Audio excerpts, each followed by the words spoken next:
అండి. ఇంట్లో ఎవ్వరూ లేనప్పుడు చిన్న పిల్లల్ని పట్టుకొని అన్ని పనులు చేసుకోవాలంటే ఎంత కష్టం కదా!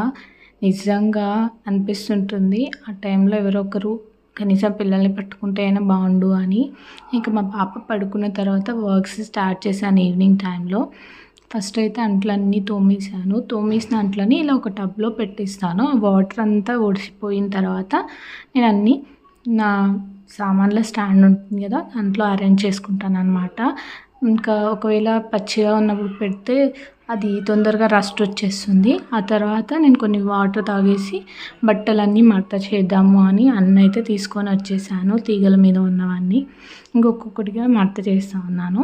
చిన్నపిల్లలవి డ్రెస్సెస్ భలే ఉంటాయి కదా! క్యూట్ క్యూట్‌గా. ఇది ఊర్లోకొస్తే తీసుకున్నానండి. ఇంకా చాలా బావుంది. ఇంతలోనే మా పాప అయితే లేసిందనమాట. ఇంకా తనను తీసుకొచ్చి బయట తొట్లలో వేశాను. చాలాసేపు ఊపాను పడుకుంటుందేమో అని, బట్ పడుకోలేదు తను అసలు. ఇంకా మిగిలిన బట్టలన్నీ మడత చేస్తూ ఉన్నాను తనని చూసుకుంటూ.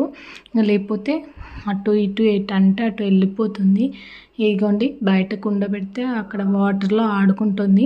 ఇంక ఇల్లు ఊడుద్దామని వెళ్తే ఎక్కడి బొమ్మలు అక్కడ పడేవి ఉన్నాయన్నమాట. అన్నీ ఒక్కొక్కటిగా తీసుకొని టబ్‌లో అయితే వేసేసాను. ఇంక తర్వాత ఊడవడం స్టార్ట్ చేస్తా ఉంటే ఈమె స్టార్ట్ చేసింది. అది కావాలి, ఇది కావాలి అని చెప్పి ఎలా చూపిస్తున్నా చూడండి. తనకు స్నానానికి వాటర్ అయితే పెట్టాను. డైలీ 2 టైమ్స్ కంపల్సరీ చేయిస్తాను. ఆ తర్వాత ఇల్లంతా ఊడ్చేసాను. మధ్యలో నన్ను ఎత్తుకో అని వస్తుంది అసలు. ఇంక తర్వాత స్నానం చేయించేసాను. పిల్లలైతే ఆల్వేస్ క్యూట్‌గానే ఉంటారు. బట్ స్నానం చేయించినాక ఇంకొంచెం క్యూట్ ఎక్కువగా అనిపిస్తారు. మా పాప కోసం ఈ చిన్న కోంబు తీసుకున్నా. దాంతోనే దాని జుట్టు దువ్వేసా. ఇంకా కాటుకైతే పెట్టేశాను. అప్పుడప్పుడు స్టిక్కర్స్ కూడా పెడుతూ ఉంటాను. ఇంకా స్నానం చేసింది కదా, అటు ఇటు పరిగెత్తాలి. ఇంకా మోడల్ బోల్తే అంటుంది చూడండి డ్రెస్ వేసేసుకొని.